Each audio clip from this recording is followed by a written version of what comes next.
এই দিন আমার একবারে ফোন করে কয়, হুজুর আমার বউয়ের লগে আমি কথা কই না 2.5 বছর হয়েছে।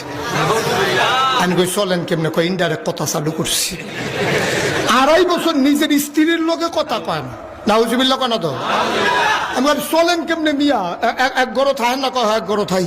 তো আমি কই চলেন কেমনে, কথাবার্তা হয় কেমনে? কই ইনডাইরেক্ট কথা চালু করছে। আমি কি কয় মনে করেন খিদা লাগছে তো গাড়াত গিয়ে ডাক দিয়ে জিগাই কি ভাতটা তৈছে না নাকি?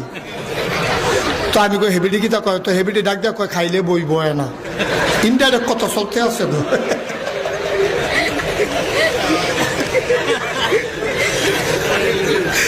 আমি কই মনে করেন ভাত দিছে, তরকারি দিছে, ডাইল দিত, মনে নাই তো কিতা কয়? কয় যে হুজুর আমি তো বারান্দাত বইয়া খাই। তো হেবিডি ভিতরটা ডাক দিয়ে জিগায় বারান্দার ডাইল লাগবো নি?